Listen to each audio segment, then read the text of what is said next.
Bueno, es que hay dramas en la vida, o sea, es que hay dramas terribles y la pérdida de un ser querido, de un hijo, de un padre, de un hermano, es de los temas más duros a los que se puede someter el cerebro. Bueno, de hecho puede llegar a ser traumático.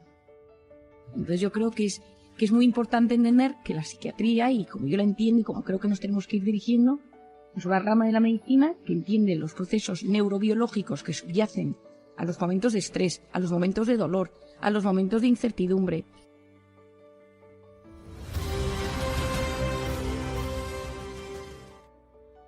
Buenos días, ¿cómo estamos? Pues sí, la verdad es que tienes toda la razón en cómo lo has contado. Es efectivamente que muchas veces la persona se ve en una situación de límite y creo que la pandemia ha sido una de ellas. Y lo he dicho aquí en varias ocasiones, me parece que las pocas cosas buenas que ha tenido la pandemia, por no decir que no ha tenido ninguna, es que se ha normalizado o se ha quitado un poco el estigma a pedir ayuda, a acudir a servicios de salud mental. No, yo creo que probablemente la crisis política muchas veces son crisis psicológicas, porque son temas de autoestima, son temas de heridas, son temas no bien resueltos, de miedos, de fobias, y yo muchas veces pienso que en todos esos conflictos un buen psiquiatra o psicólogo moderándolo nos ahorraría muchos de los disgustos que tenemos. ¿Verdad que sí? Y además esta semana me acordaba de ti porque qué difícil la labor de un psicólogo ante una tragedia tan grande como la pérdida de nuestros marineros, ¿no? El dolor de las familias, la desesperación. Porque ya no se van a buscar estos días en el mar a sus familiares. El impacto psicológico es brutal. Bueno, a corto plazo, desde luego, pero a largo plazo, Marian. Bueno, es que hay dramas en la vida, o sea, es que hay dramas terribles y la pérdida de un ser querido, de un hijo, de un padre, de un hermano, es de los temas más duros a los que se puede someter el cerebro. Bueno, de hecho puede llegar a ser traumático. Es decir, en muchas de estas situaciones el cerebro, el alma, el corazón, la mente, el organismo lo sufre de manera tan intensa que solo no puede. Es decir, que bioquímicamente hablando, los traumas tienen un impacto en el cerebro. Uno de los grandes investigadores, Boris Cyrulnik, que investigó el trauma, él se dio cuenta del tema de la resiliencia, que es la gente que tiene la capacidad de salir adelante a pesar de las circunstancias. Esto estudiado en la Segunda Guerra Mundial. Pero el día a día tiene batallas, pero luego tiene guerras y traumas y heridas muy profundas como esta de los marineros, donde las familias de repente pues se sienten en una situación de desconcierto, donde hay fases, fase de dolor, fase de negación, fase de rabia, fase de incertidumbre, fase de tristeza, fase de hoyo profundo donde no quiero vivir, y a veces uno necesita pedir ayuda. O sea, yo creo que la clave en todo esto que nos está sucediendo, en las cosas más graves y en las cosas más pequeñas, es entender cuándo yo tengo que pedir la ayuda a un profesional, y si tengo que ir a un psiquiatra, si tengo que ir a un psicólogo, porque no siempre, o sea, la decisión no siempre es fácil. A veces da la sensación de que uno es excesivamente vulnerable.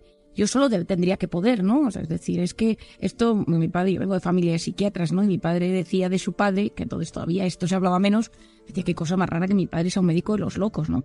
Bueno, la psiquiatría ha variado mucho a lo largo de los años. Ese psiquiatra que solo atendía en manicomios, en centros psiquiátricos graves, hoy en día también atendemos otro tipo de patologías y de trastornos de la conducta o trastornos del estado de ánimo.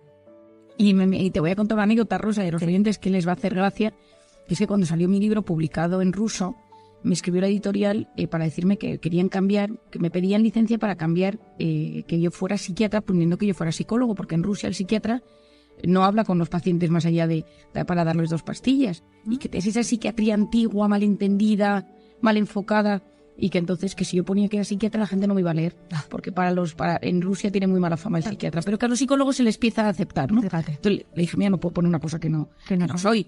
Y sobre todo porque yo lo que abogo desde hace muchísimos años es porque la psiquiatría y la psicología se entiendan, sean complementarias. Estamos condenados a entendernos y a llevarnos bien, que yo creo que yo he hecho una labor enorme por acercarme al mundo de la psicología y de la psicoterapia, y por otro lado de la psiquiatría con el resto de las ramas de la medicina.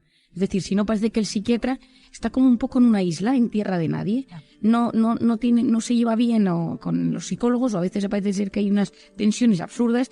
Y por otro lado, los médicos, el internista, el traumatólogo, el urólogo, le cuesta considerarnos médicos como a ellos, ¿no? Entonces yo creo que es muy importante entender que la psiquiatría, y como yo la entiendo y como creo que nos tenemos que ir dirigiendo, es una rama de la medicina que entiende los procesos neurobiológicos que subyacen a los momentos de estrés, a los momentos de dolor, a los momentos de incertidumbre, a los momentos, pues por ejemplo, cuando hay una enfermedad física y el organismo se inflama, muchas de esas moléculas inflamatorias llegan al cerebro y te sientes triste. Bueno, pues y solo ese concepto me parece que es clave difundirlo y divulgarlo a las personas. ¿Y en qué señales, Marian, tenemos que fijarnos para decidir ir a un especialista? ¿Dónde está el límite? Porque no es necesario sufrir un evento dramático para ir a terapia. Bueno, yo creo que lo dividiría en 3 cosas. La primera es lo grave, es decir, cuando tú tienes una enfermedad grave, y desde aquí voy desde la esquizofrenia, los trastornos bipolares, que esto la gente lógicamente se da por hecho, y ir a un especialista. Yo siempre recomiendo mucho tener tu psiquiatra de la Seguridad Social, tu psiquiatra privado que te conoce siempre, alguien que sea de referencia, que te conoce muy bien, porque en estos temas pues hay etapas que son de mucha calma y hay etapas...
que son de mucha turbulencia.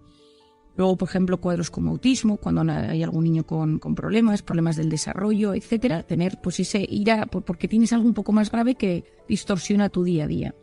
Luego, por otro lado, porque de repente las circunstancias de la vida o tu forma de ser, que aquí me parece la clave, hacen que te rompas. Entres en una depresión, entres en un cuadro obsesivo compulsivo, entres en ataques de ansiedad y de repente tengas ataques de ansiedad constantes. Es decir, porque las circunstancias son terribles o porque tu forma de ser te ha llevado al límite, te rompes. Yo explico mucho en consulta a mis pacientes lo que denomino el esquema de personalidad. Le digo, una persona perfeccionista, ante el estrés, está en estado de alerta constante y siente sensación de frustración. Una persona tímida, si vive todo el rato bajo factores de estrés, se bloquea. Una persona muy sensible, una persona con esa personalidad altamente sensible de la que hemos hablado varias veces, ante el estrés se convierte en una persona profundamente vulnerable. Ahora estoy bien, ahora estoy mal, ahora estoy bien, ahora vuelvo a llorar. Entonces, es decir, yo considero que es muy importante ir a terapia cuando tú te das cuenta que te estás empezando a romper por dentro. Otro tema que me parece clave es el tema de la autoestima. Cuando tú te notas que no te quieres, que te tratas mal, que tu voz interior te machaca, que la actitud que tú tienes ante las diferentes cosas de la vida siempre es negativa y que esto viene desde hace años, que no sabes desde cuándo, pero que siempre te has tratado mal. No lo voy a conseguir, no puedo, si no me van a contratar, nunca encontraré pareja, mis hijos no me quieren. Esto es un tema que me parece, porque se trabaja mucho en psicoterapia, la voz interior, para intentar reconducirla. Otro tema que me parece que es clave, y en esto para mí quizá es uno de mis pilares de la terapia, es la gente que viene con heridas del pasado. Es decir, una persona que trae las heridas del pasado sin sanar, en el futuro, estas heridas van a salir en forma de comportamientos disruptivos con gente del entorno, con la pareja, a la hora de tomar decisiones, y las heridas pueden ser desde abuso sexual, bullying en el colegio, que no te hayan querido, te hayan abandonado, que no te hayas sentido querido, que tuvieras una pareja que te dejó de forma traumática, relación difícil con los familiares, es decir, condiciones terribles en la infancia, ¿no? El otro día tenía yo una paciente, una historia terrible de haberse criado en...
barrio donde pues su madre era prostituta, ella no tenía con qué comer, ella pedía en la calle, pues una historia dura, ¿no? Es decir, pues estas personas que han sufrido mucho y que el organismo y la mente pues ha ido sufriendo a lo largo de la vida, pues estas personas tienen miles de heridas que cerrar. Y la ventaja es que la psicología y la psiquiatría hoy en día tiene herramientas para cerrar esas heridas. Claro. Esto es maravilloso. Es decir, sabemos que hay terapia y sabemos que hay medicaciones que ayudan a que te puedas encontrar mejor. Por lo tanto, tenemos que disipar cualquier reparo o prejuicio que tengamos para ir al especialista, porque efectivamente todavía nos cuesta, ¿no? Quizás pensemos que es un signo de debilidad, pero todavía nos cuesta. Y aún así, fíjate, Marían, que hay quien se queja de las listas de espera que hay en ocasiones para recibir estos servicios, sobre todo después de la pandemia. Bueno, es que está siendo terrible. No es que no creo que se queje uno o dos, se están quejando muchas personas porque nos llegan constantemente cartas de reclamación diciéndonos que hay listas de espera, pero es que es lo gordo que te estoy diciendo, Rosa, es que hay listas de espera tanto en lo público como en lo privado. Claro. Es decir, hay muchísimos centros privados que ya no atienden pacientes nuevos por ahora, porque para poder hacer un buen seguimiento necesitas tener horas en el día o buenos equipos, y entonces puedes quizá ver un día un paciente, pero el problema está siendo los seguimientos a largo plazo. Y yo creo que hay que entender que hay una serie de clichés quizá en psiquiatría y en psicología que a mí me gustaría también desmontar, ¿no? Es decir, al psiquiatra va si es algo grave y al psicólogo si es algo leve. No tiene por qué, porque quizá el problema que tú tienes tiene que ver con que tienes fobia a un tema en puntual, te da miedo te da miedo volar, que es una cosa que no es grave, me parece que no es grave, pero que necesitas una ayuda quizá farmacológica, y el psiquiatra te la puede aportar con un apoyo psicoterapéutico, y entonces una cosa que dices no es grave, pues vas al psiquiatra por ello. Otro es que todo lo que se medica es porque estás más grave que si no te medican. Esto tampoco es cierto. Es decir, la medicación hoy en día, esto es una cosa que yo aprendí en Londres y me vino muy bien en mi rotación allí, y es que hay medicaciones que a dosis casi infantiles desactivan momentos malos, y es una chispa que reactiva tu organismo, te hace sentir mejor, pero no tienes sensación de estar muy medicado, y te ayuda a interpretar las cosas de forma mejor, y con eso la terapia funciona muchísimo mejor. Te voy a dar un ejemplo. Yo le explico a mis pacientes a veces cuando me dicen: Marían, es que yo no me quiero medicar, yo solo quiero hacer terapia. Y le digo, es como si tú vinieras a verme con una contractura de espalda y necesitas jugar un partido de tenis, y tú tienes una contractura en la espalda que te duele constantemente la musculatura, y yo te digo, te voy a dar un poquito de relajante muscular para que cuando hagamos los ejercicios para ir de gimnasia o de rehabilitación te duela menos y puedas hacer mejor tu partido. Bueno, pues el partido es la vida, es cómo te relacionas. Claro. Y esa pequeña medicación es la que ayuda a que los engranajes de la mente no estén tan duros, no chirríen, y te permitan aprender a tener mecanismos para enfrentarte mejor al día. Bueno, y lo que aprendemos contigo cada semana, ya hemos hecho un poquito de terapia en este sábado gracias a Marían Rojas. No sabes lo agradecidos que están los oyentes de escucharte aquí cada semana. Gracias por todos tus consejos. Querida Rosa, muchísimas gracias por estar otra vez conmigo, y os deseo lo mejor a todos los oyentes. Un buen fin de semana. Gracias, Marían.